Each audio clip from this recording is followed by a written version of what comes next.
Hello, नमस्कार, राम राम प्यारे साथियों, कैसे हो आप सभी लोग। उम्मीद है कि आप सब लोग अच्छे होंगे। तो चलिए आज हम फिर से एक एचटेट की टेस्ट सीरीज के साथ आ गए हैं। ठीक है, देखिए अगर आपको एचटेट क्लियर करना है ना, तो सबसे बेस्ट तरीका है कि आप जितने भी प्रीवियस ईयर क्वेश्चन पेपर है ना, उनको अच्छे से डिटेल से समझ लो। मतलब उनको रटना नहीं है, उन क्वेश्चंस को जो प्रीवियस ईयर है उनको समझ लो। और फिर अगर अगले एचटेट में अगर स्टेटमेंट भी चेंज हो जाती है या कुछ भी अगर क्वेश्चन थोड़ा हेर फेर करके लिख देते हैं, तो क्या अगर आपका कंसेप्ट क्लियर होगा ना, तो आप उस क्वेश्चन को इजीली आप उसका आंसर लगा दोगे। ठीक है, तो देखिए इसका करते हैं अभी हम फर्स्ट क्वेश्चन। देखिए फर्स्ट क्वेश्चन आपका क्या कहता है, श्रवण बाधित विद्यार्थियों के शिक्षण अधिगम हेतु कौन सा प्रशिक्षण आवश्यक नहीं है। पहली बात तो आपको यहाँ पर नहीं पर ध्यान देना है। ठीक है, बच्चा कैसा आपका श्रवण बाधित बच्चा है, यानी कि उसको सुनने में क्या है, डिफ़िकल्टी है बच्चे को, हेयरिंग इम्पेयर्ड बच्चा है। ठीक है, आप खुद से अगर नॉर्मल लाइफ में भी देखो, अगर किसी इंसान को सुनने में दिक्कत है और आपको अपनी बात उस तक पहुंचानी हो, तो आप कैसे पहुंचाओगे अपनी बात उस तक। या तो आप उसके सामने इशारा करोगे, इशारों के थ्रू समझाओगे, है ना, या फिर अपने जो लिप्स के मूवमेंट के थ्रू उसको समझाओगे। ठीक है, उसके सामने बोलने की कोशिश करोगे। तेज बोलोगे तो कोई फ़ायदा भी नहीं है, क्योंकि उसको सुनने वाला है नहीं, अगले जो बच्चा है उसको सुनने वाला है नहीं। तो यहाँ पर क्या होता है, लिप्स रीडिंग बच्चे के लिए ज़रूरी हो जाती है, ताकि बच्चा क्या है, लिप्स की मूवमेंट को देखकर बच्चा सीख सके कि अगला इंसान कहना क्या चाहता है। ठीक है, तो देखिए ऑप्शन क्या क्या है। तो दृष्टिबाधित बच्चों के लिए जो लिप्स रीडिंग है वो इम्पोर्टेंट है, वो तो बच्चे को आनी चाहिए। ठीक है, ताकि वो हमारे लिप्स की मूवमेंट को देखकर समझ सके हम कहना क्या चाहते हैं। साइन लैंग्वेज तो मस्ट है, जो श्रवण बाधित बच्चों के लिए होती ही साइन लैंग्वेज है। हम उनको क्या करते हैं, साइन के थ्रू सिखाते हैं, है ना, बोलकर तो सिखा नहीं सकते, तो उनको साइन के थ्रू सिखाते हैं, इशारों के थ्रू सिखाते हैं। थर्ड आपका ब्रेल लिपि। ब्रेल लिपि श्रवण बाधित बच्चों के लिए नहीं होती है, बल्कि ये ब्लाइंड बच्चों के लिए होती है। फोर्थ आपका गामक प्रशिक्षण। ठीक है, मोटर ट्रेनिंग जिसको बोलते हैं। तो मोटर ट्रेनिंग एक तरीके से होती है, फिजिकल एक्टिविटी को हम मोटर ट्रेनिंग बोलते हैं, जैसे खेलना कूदना, जितनी भी आपकी फिजिकल एक्टिविटी है वो सारी इसके अंदर आती हैं। ठीक है, तो देखो यहाँ पर पूछ रखा है इन्होंने जो आवश्यक नहीं है। ठीक है, अब वैसे तो गामक प्रशिक्षण फिजिकल एक्टिविटी भी बच्चे के लिए जरूरी होती है, लेकिन यहाँ पर देखिए हर एक ऑप्शन में सिर्फ दो ही ऑप्शन दे रखे हैं, और यहाँ पर जो दो ऑप्शन है मेन इंपॉर्टेंट है, वो बच्चे को लिप्स रीडिंग आनी चाहिए और साइन लैंग्वेज आनी चाहिए श्रवण बाधित बच्चे को। ठीक है, तो ये दो तो आपके राइट हैं। अब यहाँ पर इन्होंने पूछ रखा नहीं। नहीं नहीं के लिए हम क्या करेंगे, जो जिसमें भी ए और बी ऑप्शन आया है ना, उसको छोड़ के बाकी आंसर हो जाएगा। देखिए जैसे ए और बी, ये तो हो ही नहीं सकता क्योंकि नहीं पूछ रखा है। अगर ये पूछ रखा होता ना आवश्यक है, तो हम ये ऑप्शन लगा देते हैं, लेकिन यहाँ पर नहीं पूछा है। ठीक है, बी और सी नहीं, बी तो आना चाहिए बच्चे को, साइन लैंग्वेज तो आनी ही आनी चाहिए बच्चे को, तो बी की वजह से ये भी कट गया। थर्ड है सी एंड डी, बिल्कुल ये होगा। ये दोनों ऑप्शन बहुत ज़्यादा इंपॉर्टेंट नहीं है बच्चे के लिए। ब्रेल लिपि तो होती ही नहीं है वैसे भी, है ना, श्रवण बाधित बच्चों के लिए, वो तो होती ब्लाइंड के लिए है। अब यहाँ पर सी तो यहाँ पर ठीक लिखा है, ठीक है, ब्रेल लिपि तो जरूरी नहीं है बच्चों के लिए, लेकिन यहाँ पर ए ऑप्शन में दे दिया, तो इसकी वजह से ये भी हमारा क्या हो गया, क्रॉस हो गया। तो इसका राइट आंसर जो आपका होगा वो होगा आपका थर्ड आंसर। ठीक है, नेक्स्ट करते हैं कि नेक्स्ट क्वेश्चन क्या कहता है, जब एक बच्चे का नैतिक विकास एक अच्छा लड़का या अच्छी लड़की घोषित होने की इच्छा पर आधारित होता है, तो इस नैतिकता का संबंध किससे है। देखिए आप लोग को पता होगा जो नैतिक विकास का सिद्धांत है, किन्होंने दे रखा है, अपने कोलबर्ग जी ने दे रखा है ना। ठीक है, और कोलबर्ग जी ने बच्चों की उम्र के हिसाब से उनको 3 कैटेगरी में बांटा हुआ है ना। उन्होंने क्या किया था, कोलबर्ग जी ने 3 हिस्सों में बांट रखा है। कौन कौन सी है, एक तो होती है अपनी प्री कन्वेंशनल एज, है ना, जिसको पूर्व रूढ़िगत बोलते हैं, फिर होती है अपनी कन्वेंशनल, ठीक है, और फिर एक होती है पोस्ट कन्वेंशनल, है ना। ये 3 तरीके की एज में बांटा हुआ है। अगर आपको बिल्कुल डीपली इसको समझना है कोलबर्ग की थ्योरी को, तो आप चैनल पर जाकर देख सकते हैं, तो उसमें बिल्कुल डीपली समझा रखा है। और फिर इन्होंने आगे इन्हीं स्टेजेस को और भी 2-2 हिस्सों में बांट दिया, है ना। जैसे जो पूर्व रूढ़िगत थी, आपकी रूढ़िगत थी, पूर्व रूढ़िगत थी, इसके आगे रूढ़िगत लगा लेना, एक रूढ़िगत थी और एक उत्तर रूढ़िगत थी, उनको भी आगे 2-2 हिस्सों में बांट दिया। ठीक है ना, जो पूर्व रूढ़िगत एज थी वो उन्होंने बोली थी कि 4 से 10 साल का बच्चा जो होता है ना, वो पूर्व रूढ़िगत एज में आता है। ठीक है, 10 से जो 13 साल का बच्चा होता है वो रूढ़िगत में आता है, और जो उत्तर रूढ़िगत में आता है वो 13 साल से ऊपर का बच्चा आता है। ठीक है, अब देखिए जो व्यक्तिवाद एवं विनिमय यानी कि इंडिविजुअलिज्म एंड एक्सचेंज, ये हमारा कौन सी एज में आता है? ये हमारा प्री कन्वेंशनल पहली स्टेज में आता है। 4 साल से 10 साल का बच्चा क्या करता है? इंडिविजुअल एंड एक्सचेंज की यहाँ पर बात हो रखी है। इसमें क्या करता है, मान लो कोई एक बच्चा है, अगर एक बच्चे ने दूसरे बच्चे की पेंसिल तोड़ दी तो बच्चा ना सेम वही हरकत करेगा कि तूने मेरी पेंसिल तोड़ी तो मैं भी वही करूँगा, ठीक है। अदला बदली का भाव यहाँ पर होता है। तो ये व्यक्तिगत एवं विनिमय होता है और ये हमारा होता है 4 से 10 साल की एज तक के बच्चों में होता है। सेकंड, आज्ञाकारिता एवं दंड, ये भी हमारा 4 से 10 साल की अवस्था के बच्चों में होता है ना। कि अगर जैसे बच्चा क्या है, दंड के से बचने के लिए क्या कोई भी काम करता है, ठीक है। जैसे मान लो कोई भी ये कह देगा अगर तूने ये काम नहीं किया तो तेरी पिटाई होगी, तो बच्चा उस पिटाई से बचने के लिए काम करता है, ठीक है। तो ये तो होगी हमारी प्री कन्वेंशनल एज की बात। अब जो ये सेकंड है हमारा सामाजिक अनुबंध, ये हमारी क्या है, सोशल कॉन्ट्रैक्ट्स हमारा होता है जब 13 साल से ऊपर का बच्चा होता है ना। 13 साल से नीचे के बच्चे को तो कुछ समझ में नहीं आता समाज के बारे में, समाज होता क्या है, ठीक है। तो ये भी हमारा हो गया रोंग। अब फोर्थ देखते हैं अच्छे अंतर्वैयक्तिक संबंध। देखिए ये हमारा आता है 10 से 13 साल की उम्र के बच्चों में, ठीक है। इसमें क्या होता है, बच्चा जिसके साथ उसके रिलेशन अच्छे हैं ना, ठीक है, चाहे मम्मी है पापा है कोई भी रिलेटिव है, तो उसके सामने क्या है, वो अच्छा ही बना रहना चाहता है, ठीक है। अच्छा लड़का है अच्छी लड़की बनना चाहता है, ठीक है। तो क्वेश्चन के अकॉर्डिंग देखते हैं, बच्चा जो है अच्छा लड़का अच्छी लड़की घोषित होना चाहता है, तो इसे का नैतिकता का संबंध किससे है? यह है अच्छे अंतर्व्यक्तिक संबंध से इसका संबंध है, ठीक है। और फिर भी आपको अगर ये और भी ज़्यादा डीपली क्वेश्चन को अगर समझना चाहते हो तो आप चैनल पर जाकर देख सकते हैं, आपको डिटेल में वीडियो मिल जाएगी कोलबर्ग वाली, ठीक है। अगला क्वेश्चन देखते हैं। देखिए थर्ड क्वेश्चन आपका क्या कहता है, निम्नलिखित में से कौन सा कथन अर्जित प्रेरकों की सही व्याख्या नहीं करता है? देखिए आप लोगों को पता होगा कि प्रेरक होते हैं वो कितने तरीके के होते हैं, 2 तरीके के होते हैं, है ना। एक होता है जैविक, एक होता है अर्जित, ठीक है। जो जैविक प्रेरक होते हैं वो आदमी को जिंदा रहने के लिए जरूर होते हैं, वे जन्मजात होते हैं।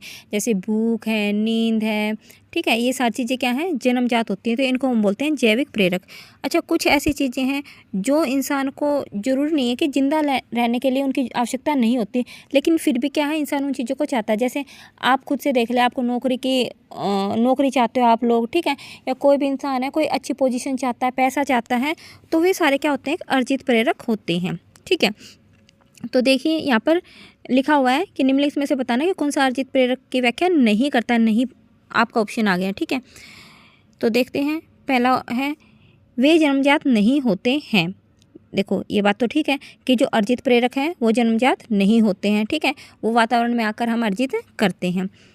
वे सार्विक होते हैं, ठीक है, दे आर यूनिवर्सल। देखिए जो अर्जित प्रेरक जो होते हैं ना वो यूनिवर्सल नहीं होते हैं, ठीक है, क्योंकि देखो हर एक आदमी की आवश्यकता अलग अलग होती है। हर एक किसी को किसी चीज़ की आवश्यकता होती है, किसी को किसी चीज़ की आवश्यकता होती है ना। तो यूनिवर्सल का मतलब है कि एक जैसे नहीं होते हैं सबके लिए, है ना।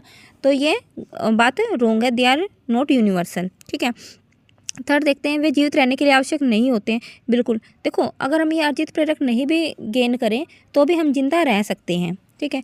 वे अधिगम को प्रभावित करते हैं। बिल्कुल, देखिए जैसे ही हमारे प्रेरक होंगे ना, ठीक है, मान लो हमें जिस टाइप की हमें नौकरी चाहिए तो हम उसी हिसाब से तो अपनी मेहनत करेंगे ना, है ना। तो ये अधिगम को बिल्कुल प्रभावित करता है, उस हिसाब से हम लर्निंग और ज़्यादा करेंगे या कम करेंगे, है ना। तो इसमें जो आपका आंसर होएगा, थर्ड का आपका आंसर हो जाएगा सेकंड, कि जो ये आपके अर्जित प्रेरक होते हैं ये यूनिवर्सल नहीं होते हैं, ठीक है। देखिए नेक्स्ट क्वेश्चन क्या कहता है, मासिक आयु का जो प्रत्यय किसने दिया था? Who coined the term mental as? देखिए ये तो बहुत ईजी सा क्वेश्चन है। मानसिक आयु का संप्रत्यय किन्होंने दिया था? अपने अल्फ्रेड बिने जी ने दिया था ना, अल्फ्रेड बिने जी ने दिया था। तो देखिए कौन सा ऑप्शन है, फर्स्ट ही ऑप्शन हो गया इसमें, है ना, फर्स्ट ऑप्शन ही बिने। अल्फ्रेड बिने जी आपको पता होगा फ्रांस के मनोवैज्ञानिक थे और उनका जो 1905 में ना बुद्धि को नापने के लिए टेस्ट भी उन्होंने दिया था, बुद्धि परीक्षण भी दिया था, ठीक है। अगला क्वेश्चन देखिए, नेक्स्ट क्वेश्चन क्या कहता है, शिक्षक का निम्नलिखित में से कौन सा कार्य सृजनशील बच्चे की क्षमता को अवरुद्ध करता है? ठीक है, यानी कि टीचर का ऐसा कौन सा कार्य है जो क्रिएटिव बच्चे की जो पोटेंशियल है उसको रोकता है, उसको क्या करता है, ब्लॉक करता है। ठीक है, देखो जो सृजनशील बच्चा होगा, जो क्रिएटिव बच्चा होगा, वो क्या होगा, क्रिएटिव का मतलब ये कुछ अलग करना, नया करना, है ना। तो पहला आपका ऑप्शन होगा अपसारी चिंतन के लिए प्रोत्साहन। देखो ये अपसारी चिंतन के लिए प्रोत्साहन बाधा थोड़ी ना उत्पन्न करता है, अपसारी चिंतन तो मस्ट है। जहाँ पर भी आपकी क्रिएटिविटी होगी वहाँ पर आपकी डाइवर्जेंट थिंकिंग तो होगी ही होगी, है ना। डाइवर्जेंट का मतलब है किसी एक चीज़ को अलग अलग तरीके से सोचना, ठीक है। तो ये तो आपका राइट है, ये तो बाधा नहीं कर रहा। दूसरा, दूसरे के विचारों की अनुरूपता के लिए जोर। देखो जो दूसरों के विचार होते हैं ना उन्हीं के अनुरूप चलना और उन्हीं बातों पर क्या है जोर करना, तो ये आपका ये तो रॉन्ग है। क्रिएटिविटी में हम दूसरे के विचारों को नहीं बल्कि अपना कुछ अलग से नया हमें करना होता है क्रिएटिविटी में, ठीक है। थर्ड आपका ऑप्शन देखते हैं, विचारों की अभिव्यक्ति की स्वतंत्रता। बिल्कुल, क्रिएटिविटी में क्या होता है, सबको अपने विचारों को एक्सप्रेस करने की फ्रीडम होती है, ठीक है। नव परिवर्तन के लिए प्रेरणा। बिल्कुल, क्रिएटिविटी होती है वहाँ पर जहाँ पर कुछ अलग हो, नयापन हो, इनोवेशन हो, है ना। तो जो इसमें जो आपका अवरुद्ध करेगा, रोकेगा, वो क्या होगा, दूसरों के विचारों के अनुरूप हमें नहीं चलना बल्कि हमें कुछ अलग अपना क्रिएटिव करना है, ठीक है। तो सेकंड इसका आंसर हो जाएगा। अगला देखते हैं। देखिए अगला क्वेश्चन आपका क्या कहता है, निम्नलिखित में से कौन सा बुद्धि परीक्षण एक अशाब्दिक बुद्धि परीक्षण है। देखिए अशाब्दिक, ए प्लस में शाब्दिक यानी कि अशब्द, जिसमें शब्दों की आवश्यकता ही नहीं पड़े, वही तो होते हैं ना अशाब्दिक, नॉन वर्बल जो आपके टेस्ट होते हैं, ठीक है। अशाब्दिक बुद्धि परीक्षण में क्या है, भाषा की कोई आवश्यकता नहीं होती है बल्कि बच्चों को क्या है चित्र वगैरह दिए जाते हैं, पिक्चर वगैरह बच्चों को दी जाती है, उसके टुकड़े दिए जाते हैं, उनको जोड़ने के लिए बच्चों को कहा जाता है, ठीक है। तो वो एक्टिविटी बेस्ड होते हैं। तो बताइए इनमें से जो कौन सा बुद्धि का परीक्षण है वो अशाब्दिक बुद्धि परीक्षण है, ठीक है। आर्मी अल्फा परीक्षण बिल्कुल भी नहीं। रेवन का, बिल्कुल ये जो रेवन का आपका प्रोग्रेसिव मैट्रिसेज परीक्षण है ना, ये आपका क्या है, जो आपका है पीएमटी है ना, ये पीएमटी रेवंस का, ये आपका क्या है अशाब्दिक बुद्धि परीक्षण है, ठीक है। ये बाकी आपके क्या है शाब्दिक है, ठीक है। तो थर्ड और फोर्थ भी गलत है, साइमन परीक्षण भी नहीं होगा, जलोटा के भी नहीं होगा। अगर आपको ये बुद्धि परीक्षण डिटेल से देखने तो बुद्धि वाले चैप्टर में आप चैनल पर जाकर देख सकते हैं, ठीक है। तो इसका जो आंसर होगा वो आपका क्या हो जाएगा, सेकंड आपका इसका आंसर हो जाएगा, ठीक है। रेवन का प्रोग्रेसिव मैट्रिसेज परीक्षण क्या आपका अशाब्दिक बुद्धि परीक्षण है। अगला क्वेश्चन देखिए, नेक्स्ट क्वेश्चन क्या कहता है, अनुदेशनात्मक कार्यक्रम के दौरान प्रतिपुष्टि द्वारा सुधार के उद्देश्य से किया गया मूल्यांकन कहलाता है। देखिए क्या कहता है क्वेश्चन कि हमें क्या है, हमने बच्चे को इवेलुएट कर लिया है, इसके बाद हमें बच्चे को फीडबैक देना है और उसके थ्रू हमें बच्चे को सुधारना है, जो उसकी कमी है हमें उसमें सुधार लाना है। तो उसके लिए सबसे अच्छा मूल्यांकन कौन सा है। देखिए आप लोगों को पता होगा कि मूल्यांकन के कई प्रकार होते हैं, है ना। आपके स्कूल में भी आपने देखा होगा, अभी मैं डिस्कस करूँगी ना यहाँ पर तो आपको पता चलेगा। देखिए पहला होता है आपका योगात्मक, योगात्मक यानी कि समेटिव। आप लोगों ने देखा हो स्कूलों में, आपने देखा होगा ऐसे एग्जाम होते हैं ना जिसको 6 माही भी बोलते हैं, 6 माही 9 माही और फाइनल एग्जाम जिनको बोलते हैं, तो वो होता है हमारा SA, ठीक है। समेटिव जो एग्जाम होते हैं ना, योगात्मक जो मूल्यांकन होता है, समेटिव इवेल्युएशन, ठीक है, जो सिर्फ मतलब क्या है बहुत सारे सिलेबस को एक साथ कवर करता है, ठीक है, वो होता है हमारा योगात्मक। दूसरा होता है निदानात्मक। देखिए निदानात्मक मूल्यांकन कहाँ पर होता है, मान लीजिए हम बच्चे को कोई नया टॉपिक पढ़ाना चाह रहे हैं, तो हमें बच्चे की कमी या उसका कौन सा लेवल है, किस लेवल पर बच्चा है, उसको हमें पहले समझना पड़ेगा। मान लो हम कोई नया टॉपिक बच्चे के सामने शुरू करने जा रहे हैं, ठीक है, तो हम उससे पहले कुछ क्वेश्चंस करेंगे, ठीक है, और उससे हमें उसके बच्चे का लेवल का पता लग जाएगा कि हाँ बच्चा किस लेवल पर है, और उसी हिसाब से फिर हम बच्चे को आगे पढ़ाएंगे, ठीक है। जो निदानात्मक आपका मूल्यांकन होता है ना, एक तरीके से क्या है, ये पूर्व ज्ञान पर आधारित होता है, ठीक है। थर्ड देखते हैं, थर्ड क्या है, व्यवस्थात्मक यानी कि सिस्टमेटिक। ये वो इवैल्यूएशन होता है, ये व्यवस्थात्मक मूल्यांकन क्या होता है, जिसमें हम बिल्कुल डीप उस सब्जेक्ट को पढ़ते हैं। जैसे मान लें हम बच्चे को क्या प्रोजेक्ट वगैरह करने के लिए नहीं देते हैं, तो प्रोजेक्ट में बच्चा क्या है बिल्कुल उसको डिटेल से उस प्रोजेक्ट को करता है, ठीक है। अगला है आपका निर्माणात्मक या रचनात्मक यानी कि फॉर्मेटिव यानी कि FA एक तरीके से आप लगा सकते हो, जो आपके यूनिट टेस्ट होते हैं ना, ठीक है, या मंथली टेस्ट बोल लो, यूनिट टेस्ट बोल दो, ठीक है, तो आपके होते हैं FA। अच्छा, इस FA करवाने का क्या फ़ायदा होता है कि हमें क्या बच्चे का पता लग जाता है कि अच्छा बच्चे को यहाँ पर बच्चे को डिफ़िकल्टी आ रही है, फिर उसी हिसाब से हम बच्चे को फीडबैक देंगे, ठीक है, उसको समझाएंगे ताकि वो गलती दोबारा ना करे। तो इसका आंसर क्या हो जाएगा, फोर्थ आपका आंसर हो जाएगा, ठीक है। फॉर्मेटिव आपका असेसमेंट इसका आंसर हो जाएगा। ठीक है, या आप निर्माणात्मक बोल लो या रचनात्मक, ये फोर्थ आपका आंसर है। अगला क्वेश्चन देखिए, अपना नेक्स्ट क्वेश्चन देखते हैं। पावलोव के अधिगम सिद्धांत का आधार किस प्रकार का सीखना है। देखिए, जो पावलोव जी थे उन्होंने अधिगम का कौन सा सिद्धांत दिया था अपना, क्लासिकल कंडीशनिंग दिया था ना। ठीक है, क्लासिकल कंडीशनिंग, जिसको हम शास्त्रीय अनुबंधन भी बोलते हैं, है ना। तो और किसके ऊपर दिया था इन्होंने, कौन से जानवर के ऊपर दिया था, कुत्ते के ऊपर इन्होंने एक्सपेरिमेंट करके देखे थे। तो देखिए क्या ऑप्शन हो सकता है। पहला है संप्रत्यात्मक, बिल्कुल भी नहीं। ठीक है, सेकंड है अनुबंधित, यानी कि जिसको बोलते हैं कंडीशनड। ठीक है, यहाँ पर अनुबंधित या अनुबंधन बोल सकते हैं, यहाँ पर कंडीशनड या कंडीशनिंग। ठीक है, तो सेकंड आपका आंसर ठीक हो जाएगा। सूझपूर्ण, बिल्कुल भी नहीं, ये हमने कल ही किया था। सूझबूझ या जो इनसाइट थ्योरी थी जो सुल्तान चिंपैंजी के ऊपर की गई थी, है ना, वो हमने कल वाली वीडियो में देखा था, तो ये तो हो ही नहीं सकता। और फोर्थ है अपना अनुकरणात्मक, ये भी नहीं। ठीक है, तो पावलोव जी ने कौन सा सीखने का सिद्धांत किया था, अनुबंधित से रिलेटेड सिद्धांत किया था। अगला देखते हैं, समाजीकरण की प्रक्रिया में साथियों का प्रभाव उत्तर बाल्यावस्था के किस नाम को संदर्भित नहीं करता है। देखिए, पहली बात तो यहाँ पर नहीं आ गया, कौन सी अवस्था पूछी गई है, उत्तर बाल्यावस्था। ठीक है, उत्तर बाल्यावस्था बताइए कौन सी होती है आपकी। देखिए, जो बच्चा प्राइमरी स्कूल में जाना स्टार्ट कर देता है ना, एक तरीके से वो उत्तर बाल्यावस्था में होता है। तो मोटा मोटा यहाँ पर 7 से 11 साल लगा लो, या कई जगह पर आपको 7 से 12 साल भी देखने को मिल जाएगी। ठीक है, तो उत्तर बाल्यावस्था है। तो देखिए, जो प्राइमरी स्कूल का बच्चा है, आप खुद से हिसाब लगा के देखना कि वो क्या क्या करता है। देखिए, क्या वो उसकी दलायु होती है, गैंगेज। गैंगेज का मतलब क्या है, यानी कि उसका एक फ्रेंड सर्कल होता है ना, तो बिल्कुल होता है, उसका एक ग्रुप बन जाता है।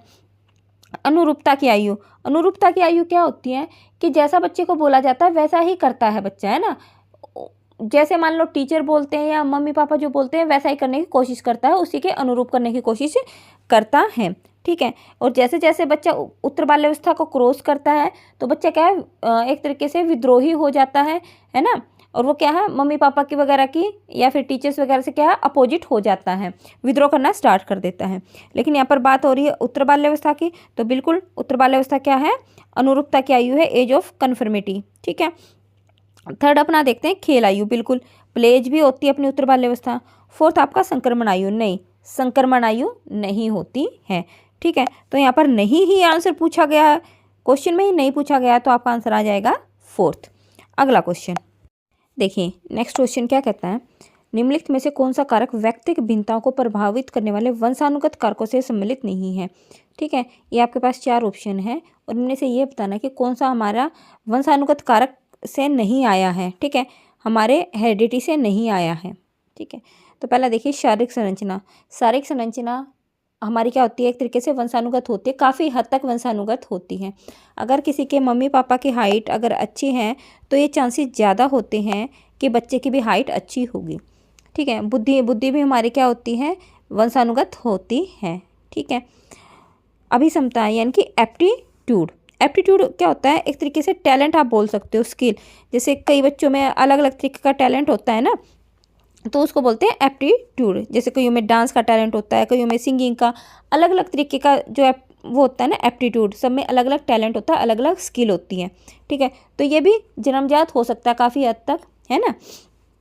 फोर्थ, जैसे जो आपका कईयों का आपने देखा होगा, कई इतना अच्छा डांस करते हैं, कई इतने अच्छे मूर्तिकार वगैरह होते हैं और उनको बोलते हैं कि ये कैसे, मतलब आप इतने अच्छा कैसे कर लेते हो, तो क्या कहते हैं, ये हमें क्या है,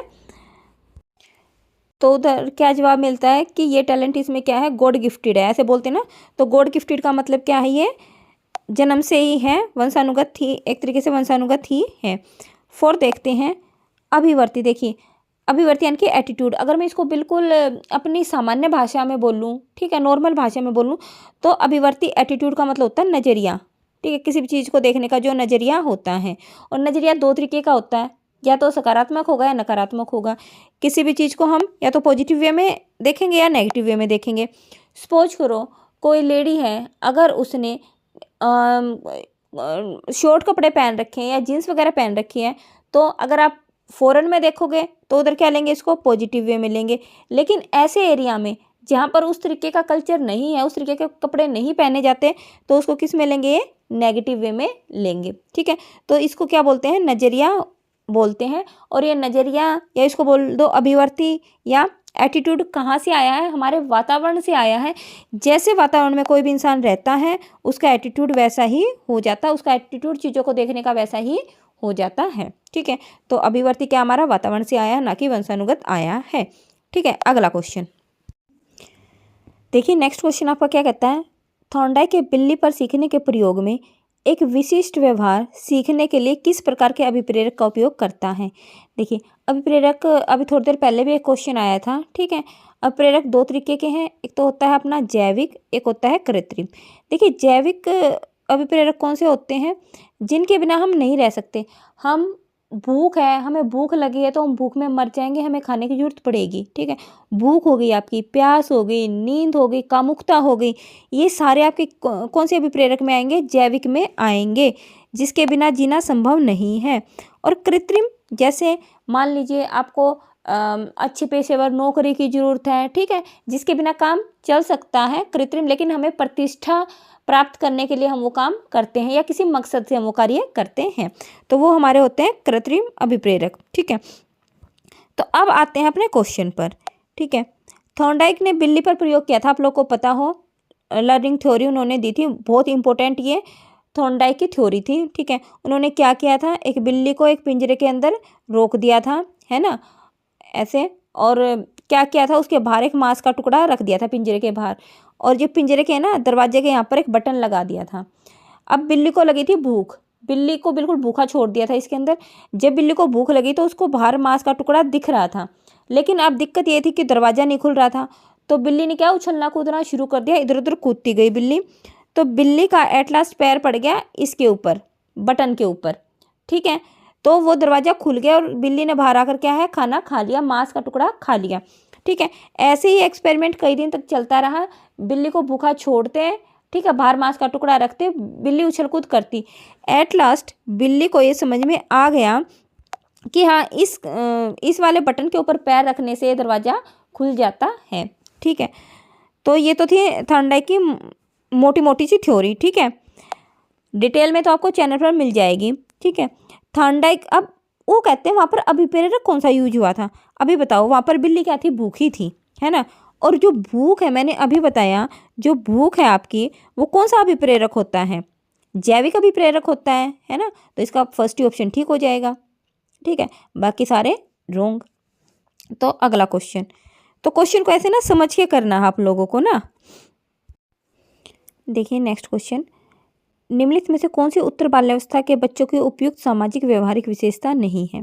ठीक है, उत्तर बाल्यावस्था में आपको ऑलरेडी बता चुकी हूँ कि कौन सी एज में होती है। ठीक है, 7 से आप 11 साल यहाँ पर लगा सकते हैं। ठीक है, तो देखिए कौन कौन सी विशेषता होती है, विशेषता नहीं होती है। देखिए, सहयोग की विशेषता होती है, बिल्कुल होती है। आप देखिए ना, प्राइमरी स्कूल का जो बच्चा होता है, फर्स्ट क्लास से लेके एक तरीके से मोटा मोटा 5th क्लास तक का बच्चा लगाओ, ठीक है, उत्तर बाल्यावस्था में आता है, तो वो क्या, उसमें सहयोग की भावना होती है, बिल्कुल होती है, एक दूसरे को वो क्या कोऑपरेट करते हैं। ठीक है, सहानुभूति होती है, सिंपैथी होती है दूसरों के प्रति। थर्ड है प्रानुभूति, यानी कि प्रानुभूति क्या होता है, पर यानी कि दूसरों की फीलिंग की अनुभूति। ठीक है, इम्पैथी होती है, ठीक है ना, दूसरों के दर्द को, खुशी को वो महसूस करता है बच्चा। ठीक है, उत्तर बाल्यावस्था में। फोर्थ आपका अहम केंद्रिता। देखिए, अहम केंद्रिता जो होती है 2 से 7 साल के बच्चे के अंदर होती है। अहम केंद्रिता, अहम यानी कि खुद, केंद्रिता यानी कि केंद्र, खुद को केंद्र मानकर बच्चा सोचता है। ऐसे में बच्चे को बहुत ज़्यादा नॉलेज नहीं होती है, वो क्या होता है, अपने अकॉर्डिंग, अपने आप को एक केंद्र मानकर हर चीज़ सोचता है। ठीक है, तो ये आपका इसका आंसर हो जाएगा कौन सा, फोर्थ आपका आंसर हो जाएगा।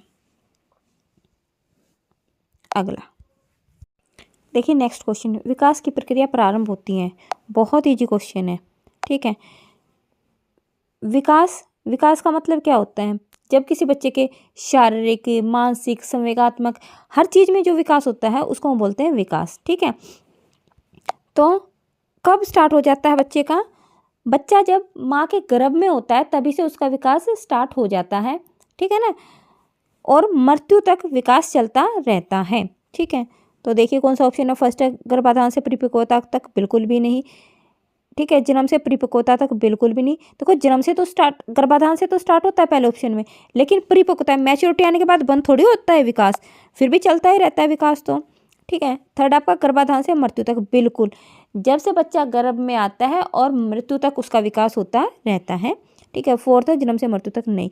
अब यहाँ पर ना बच्चे ये ध्यान में रखें, गर्भाधान से मृत्यु तक कई सारे बच्चे यहाँ पर मिस्टेक क्या करते हैं, क्वेश्चन ये बहुत ईजी है लेकिन क्या होता है वहाँ पर गड़बड़ हो जाती है, जाकर जन्म से मृत्यु तक लगाकर आ जाते हैं, लेकिन आपका आंसर होना चाहिए गर्भाधान से मृत्यु तक।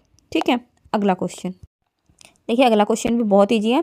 कौन सी शिक्षण अधिगम पद्धति बाल केंद्रित एवं प्रगतिशील शिक्षा में सम्मिलित नहीं है? बाल केंद्रित यानी कि चाइल्ड सेंटर्ड जो शिक्षा होती है ना, यानी कि बच्चे को केंद्र मानकर हर चीज़ बच्चे के अकॉर्डिंग ही होनी चाहिए, बच्चे के जो अच्छे से लर्निंग करवा पाए। तो पहला देखिए प्रोजेक्ट, बिल्कुल प्रोजेक्ट क्या है, बाल केंद्रित शिक्षा विधि है। ठीक है, समस्या प्रॉब्लम सॉल्विंग बिल्कुल है, भाषण नहीं है, लेक्चर नहीं है, इसमें क्या है बच्चा कोई पार्टिसिपेट ही नहीं करेगा, है ना। बाल केंद्रित शिक्षण विधि में क्या है, बच्चे को पार्टिसिपेट करना जरूरी है, बच्चा क्या है लर्निंग बाय डूइंग से सीखेगा, खुद करके बच्चा सीखेगा। लेकिन भाषण में क्या है, टीचर आएगा लेक्चर देकर और वापस चला जाएगा, उसमें बच्चे का कोई भी पार्टिसिपेशन नहीं होगा।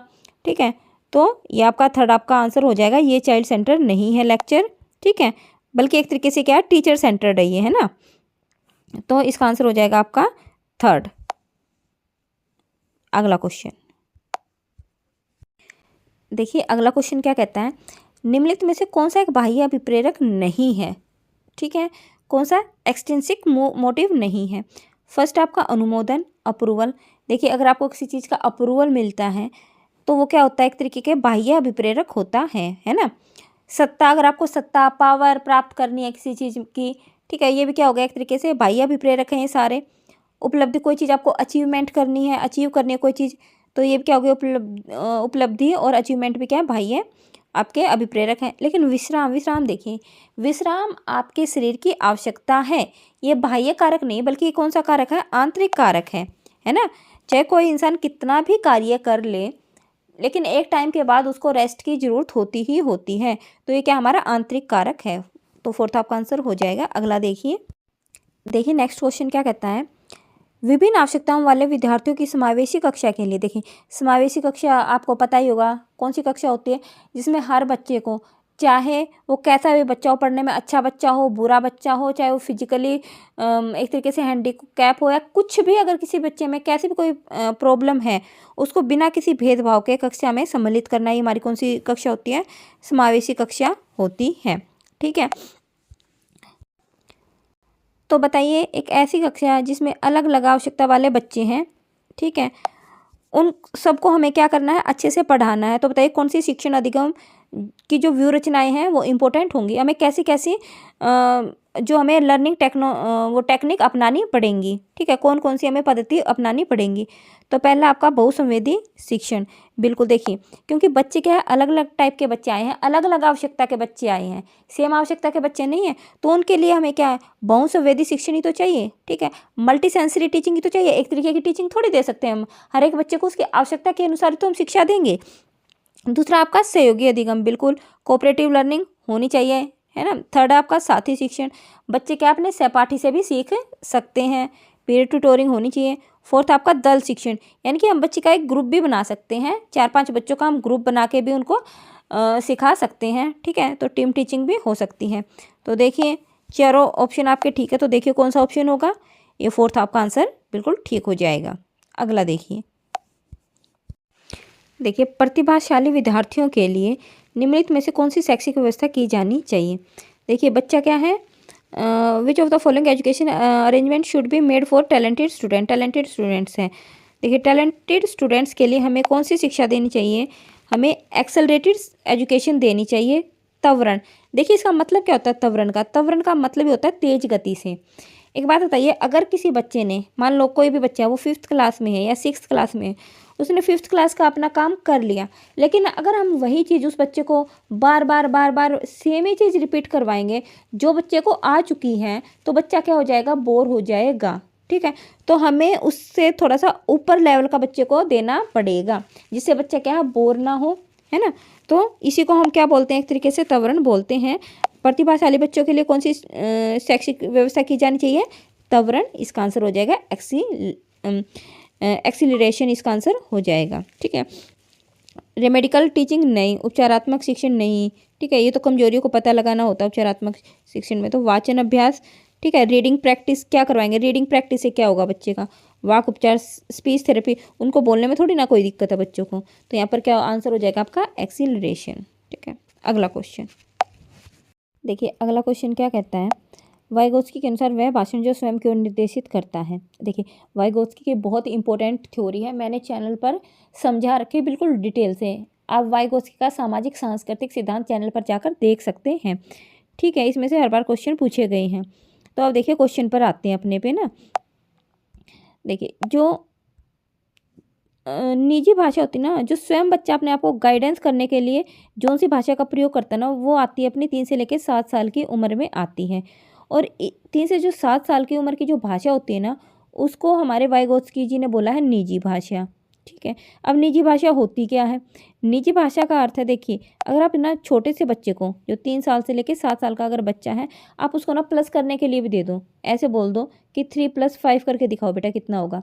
ठीक है, अब वो ऐसे नहीं कि चुपचाप कर लेगा बिना बोले, अगर वो 3 कर रहा है ना तो खुद से बोलेगा, रिपीट करेगा 1 2 3 प्लस 1 2 3 4 5, ऐसे बोल बोल के वो क्वेश्चंस को करता है ना। और वो बोलने का क्या मकसद है उनका, कि वो अपने आप को गाइड करता है। ठीक है, वो अपने आप को डायरेक्शन देता है। ठीक है, तो इसलिए इसका आंसर क्या हो जाएगा हमारा, सेकंड इसका आंसर होगा। ठीक है, बाकी आप डिटेल से देखना चाहें तो चैनल पर जाकर देख लें। देखिए, अगला क्वेश्चन क्या कहता है, किसी कार्य का संतोषजनक प्रभाव उस कार्य सीखने को प्रभावित करता है, सीखने का यह नियम किसने दिया है। देखिए, ये जो सीखने के जो नियम थे ना, वो मुख्य रूप से हमारे किन्होंने दिए थे, थॉर्नडाइक जी ने दिए थे। ठीक है, और किसी कार्य का करने का संतोषजनक प्रभाव, यानी कि हम किसी भी कार्य को करने में हमें तभी अच्छा लगता है जब हमें उसके अच्छे परिणाम मिले, संतोषजनक हमारे ऊपर प्रभाव पड़े, है ना। आप कोई भी अगर खुद से सोच लें, आप किसी भी अच्छी मेमोरी को आप याद करने की सोचेंगे, लेकिन जो नेगेटिव मेमोरी किसी की भी होती है, उसको उस चीज़ से, उस काम से आप क्या दूर भागने की कोशिश करेंगे। तो ये बात हमारे थॉर्नडाइक जी ने कही थी कि क्या है, अगर किसी कार्य को करने पर अगर हमें संतोषजनक परिणाम मिलते हैं, उसका संतोषजनक प्रभाव हमारे ऊपर पड़ता है, तो वो क्या हमारे सीखने को प्रभावित करते हैं। ठीक है, तो किन्होंने दिया था, अपना थॉर्नडाइक जी ने दिया था। इसका हो जाएगा अपना सेकंड आंसर। देखिए, अगला क्वेश्चन क्या कहता है, निम्नलिखित में से कौन सा कथन विकास के संदर्भ में सही नहीं है, नहीं है। ठीक है, यहाँ पर ध्यान देना। फर्स्ट है, विकास में प्रक्रियात्मक परिवर्तन होते हैं। देखिए, ये बिल्कुल ठीक है, विकास में प्रक्रियात्मक परिवर्तन होते हैं। प्रक्रियात्मक का मतलब क्या होता है, जो समय के साथ साथ जो हर एक मनुष्य में क्या है, चेंज होते रहते हैं, है ना। जैसे मान लीजिए, आपको हर एक इंसान है, पहले बचपन में उसकी हाइट छोटी होती है ना, जैसे जैसे बड़ा होता है उसकी हाइट बढ़ती है, हार्मोनिकल चेंजेज होते हैं एक स्टेज के बाद। ठीक है, तो समय के अनुसार तो समय परिवर्तन होता ही होता है, तो इसी को क्या बोलते हैं, प्रक्रियात्मक परिवर्तन या फंक्शनल चेंजेज बोलते हैं। ठीक है, तो ये तो बिल्कुल ठीक है ना, समय के साथ तो समय परिवर्तन होता ही है। विकासात्मक प्रतिमान पैटर्न पूर्व अनुमेय होता है। देखिए, जो डेवलपमेंट होती है ना, क्या हम उसको प्रिडिक्टेबल, क्या वो प्रिडिक्टेबल है। प्रिडिक्टेबल का मतलब क्या, हम उसको पहले से अनुमान लगा सकते हैं। देखिए, काफ़ी हद तक हम इसका अनुमान लगा सकते हैं। ये कई सारी चीज़ों पर डिपेंड करता है। देखिए, जैसे मान लें बच्चे की हाइट के बारे में हम बता सकते हैं। अगर किसी के मम्मी पापा अगर हाइट में अच्छे हैं, तो हम अनुमान लगा सकते हैं कि हाँ, बच्चे की भी हाइट अच्छी जाएगी। किसी के मम्मी पापा इंटेलिजेंट हैं, ठीक है, तो ये आमतौर पर ये धारणा होती है ना कि बच्चे भी क्या होंगे, इंटेलिजेंट ही होंगे, है ना। तो ये काफ़ी हद तक क्या है, इसका हम पूर्वानुमान भी लगा सकते हैं। या फिर वातावरण को देख के कि भाई अच्छा, ये ऐसे वातावरण में रह रहा है, इसका एटमॉस्फेयर ऐसा है। ठीक है, तो ये जैसे मान लो किसी का पढ़ने का एटमॉस्फेयर है, आसपास में सभी पढ़े लिखे हैं, तो काफ़ी हद तक चांसेस बढ़ जाते हैं उनके क्या, पढ़े लिखे होने के। ठीक है, तो क्या है, विकास का हम पूर्वानुमान लगा सकते हैं। ठीक है, प्रिडिक्टेबल है ये। प्रिडिक्टेबल का मतलब पता होगा ना, भविष्यवाणी, हिंदी में बोलते हैं भविष्यवाणी। तो हाँ, काफ़ी हद तक की जा सकती है। थर्ड है इसका, सभी बच्चों का विकास एक समान होता है, नहीं। देखो, हर एक इंसान का विकास दूसरे इंसान से क्या होता है, भिन्न होता है। ठीक है ना, इंडिविजुअल डिफरेंस सब में होते हैं। ठीक है, एक बच्चे का विकास दूसरे बच्चे के विकास के समान नहीं होता, बल्कि दोनों का विकास क्या है, भिन्न भिन्न होता है। फोर्थ है विकास सामान्य से विशिष्ट की ओर बढ़ता है। बिल्कुल, जो विकास होता है वो क्या है, सामान्य से विशिष्ट की ओर बढ़ता है, जनरल से स्पेसिफिक की तरफ बढ़ता है। ठीक है, तो यहाँ पर नहीं का ऑप्शन था, नहीं के ऑप्शन के लिए हम क्या टिक करेंगे, थर्ड ऑप्शन आपका आंसर इसका हो जाएगा। अगला क्वेश्चन देखिए, अगला क्वेश्चन क्या कहता है, निम्नलिखित में से कौन सा कथन सीखने की विराम विधि के महत्व को इंगित करता है। देखिए, विराम विधि, अगर कोई भी जटिल कार्य हो, कठिन कार्य हो, ठीक है, उसको अगर हम एक साथ नहीं करते तो उसके लिए बेस्ट विधि है हमारी विराम विधि, या इसको बोलते हैं स्पेस मेथड। ठीक है, इसमें क्या होता है, जैसे मान लीजिए अगर सपोज करो कोई काम है, कोई बहुत बड़ा, जैसे मान लो आपकी कोई यूनिट ही है, ठीक है, बहुत बड़ी यूनिट है, उसमें क्या पूरी यूनिट को आप एक बार नहीं कर सकते, है ना, उसे क्या छोटे छोटे हिस्सों में अलग अलग आप उसको करोगे, विराम दे देकर आप वहाँ पर करोगे, है ना। और विराम दे देकर भी अगर मान लिया आपने पहला पोर्शन कर लिया है, दूसरे पोर्शन पर जब आप जाओगे तो पहले को आप क्या करोगे, रिवाइज करोगे। तो इससे क्या होगा, एक तो आपको वो चीज़ बार बार प्रैक्टिस हो जाएगी, अभ्यास हो जाएगा, तो आपको अच्छे से लर्न हो जाएगी। दूसरी बात, आपको थकान भी नहीं होगी, क्योंकि आप बहुत अगर आपका कोई टॉपिक है, बड़ा कोई कार्य है, उसको आप लगातार करोगे तो आप बहुत थक जाओगे, है ना। और क्या है, अगर बड़ा कोई कार्य है उसको करने में क्या है, एक निरस्ता भी आ जाएगी अगर आप लगातार करोगे। तो इससे बेटर है कि आप कोई भी जटिल कार्य है, बड़ा कार्य है, कोई बड़ा टॉपिक है, तो उसको क्या है, छोटे छोटे टॉपिक में उसको याद करो। इससे क्या है, तो थकान नहीं होगी, ठीक है, ऊपर से क्या होगा, आपको मेंटली वो नहीं होगा, बोर नहीं आप होगे, ठीक है, आपका इंटरेस्ट भी उसमें बना रहेगा। ठीक है, तो विराम विधि अविराम विधि से हमेशा अच्छी मानी गई है। तो देखते हैं, विराम विधि के महत्व है उसको इंगित नहीं करता, नहीं पूछा गया इसमें, यानी कि 3 ऑप्शन राइट होंगे विराम विधि के, और एक जो गलत होगा वही हमारा आंसर होगा। देखिए, विराम विधि से करने में सीखने में थकान नहीं होती, हाँ नहीं होती, इसमें थकान नहीं होती विराम विधि से करने से, क्योंकि हम क्या है, इसको छोटे छोटे अंतराल के बाद हम करते हैं।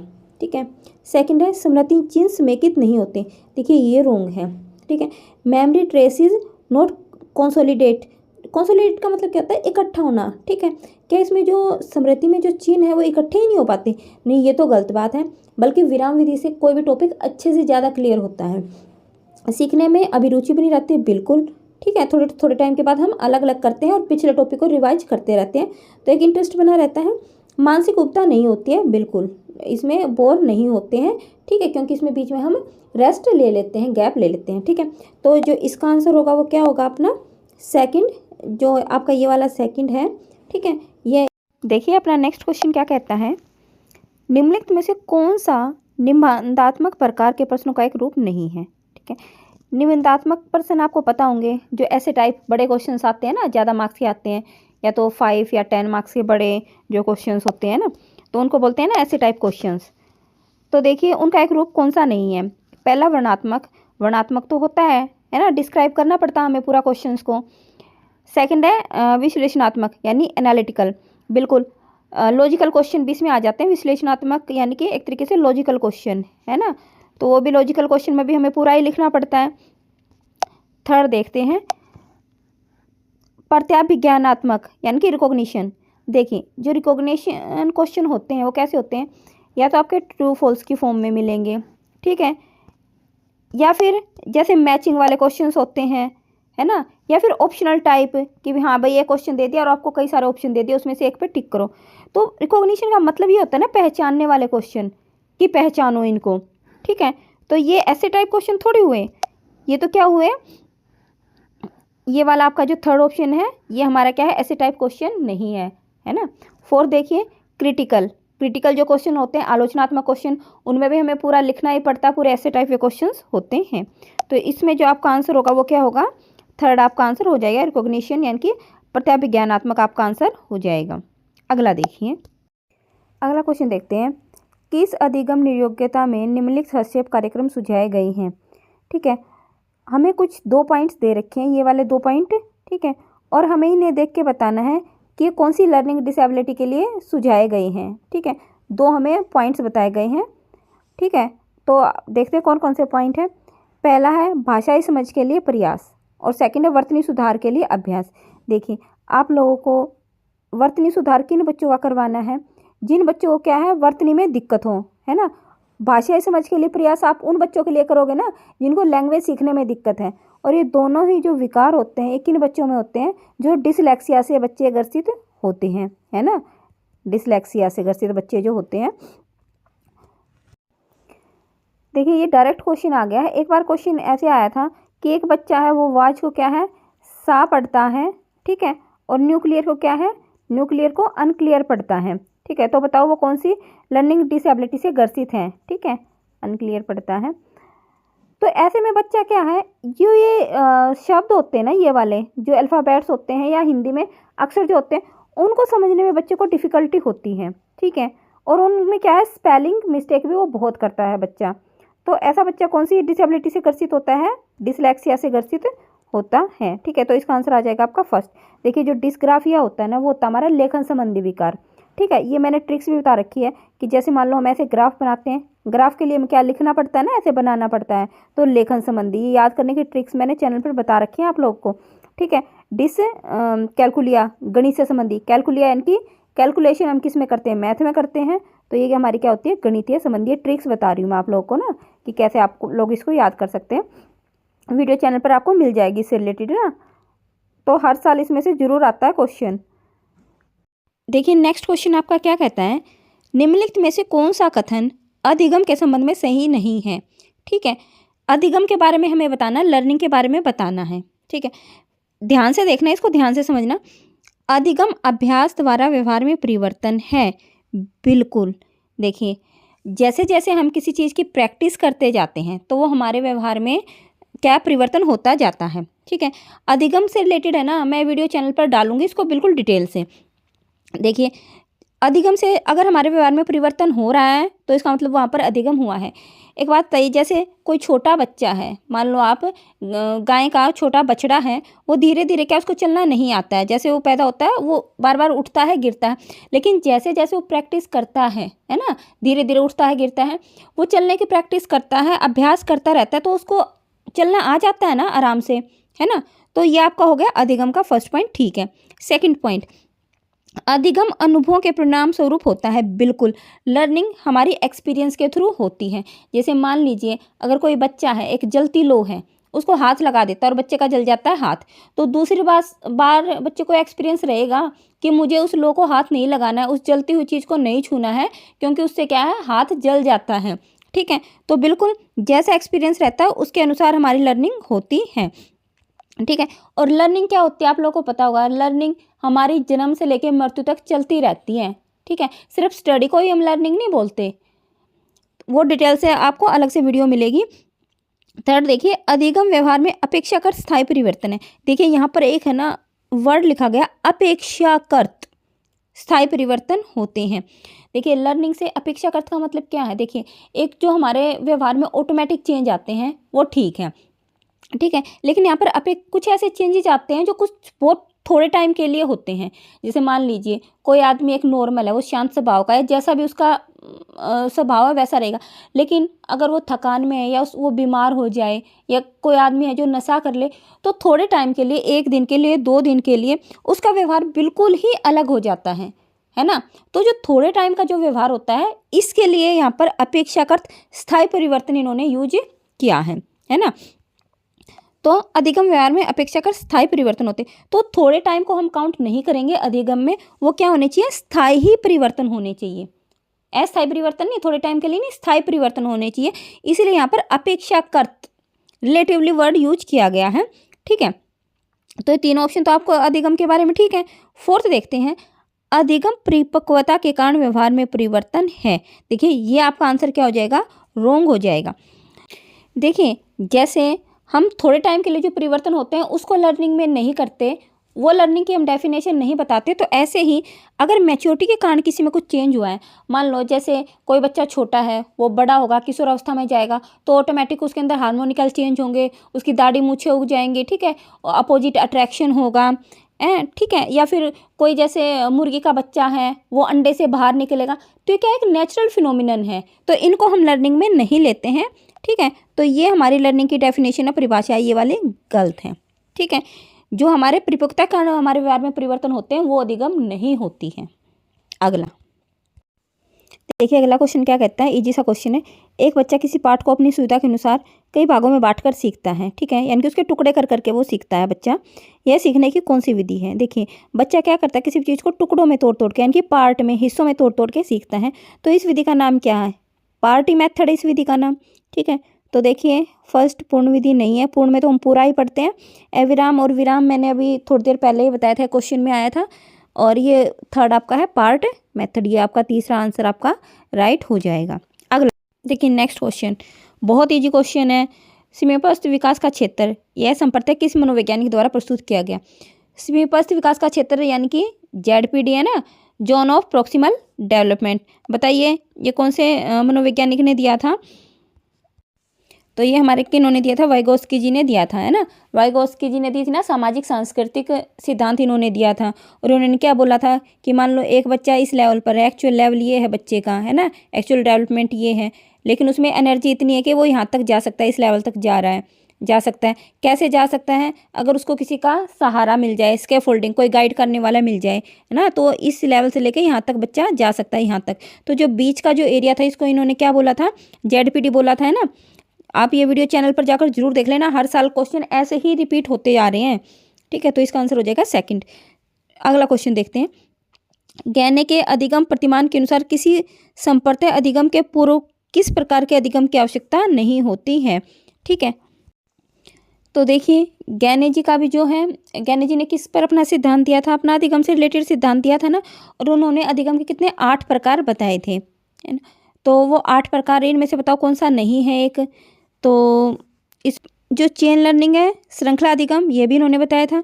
नियम अधिगम ये इन्होंने नहीं बताया, रूल लर्निंग नहीं बताया। संकेत अधिगम, सिग्नल लर्निंग भी बता रखा है, और विभेदन अधिगम भी बता रखा है। देखिए ये है ना, आप डिटेल से ना चैनल पर जाकर देख सकते हैं, क्योंकि एक बड़ा टॉपिक है और ये डिटेल से चैनल पर मैंने वीडियो डाल रखी है इसको, ठीक है। तो अगर आपको और डिटेल से देखना है तो आप चैनल पर जाकर देख सकते हैं। अगला क्वेश्चन देखते हैं। 90 से 110 बुद्धि लब्धि प्रसार किस बौद्धिक श्रेणी का प्रतिनिधित्व करता है? देखिए जिसका IQ 90 से 110 के बीच में हो तो कौन सी श्रेणी में आता है? एवरेज की श्रेणी में आता है, औसत की श्रेणी में आता है ना। तो ये बुद्धि का भी, बुद्धि लब्धि या बुद्धि से रिलेटेड हर एक टॉपिक चैनल पर है ना। तो एक बात और देखो, एक दो बच्चे के कमेंट आए थे कि जो डिस्प्ले है वो मतलब उसमें क्लियर नहीं दिख रहा है, तो उसके लिए सॉरी। मैं ना नेक्स्ट टाइम ट्राई करूँगी कि मैं बिल्कुल अच्छे से वीडियो क्लियर बना पाऊँ।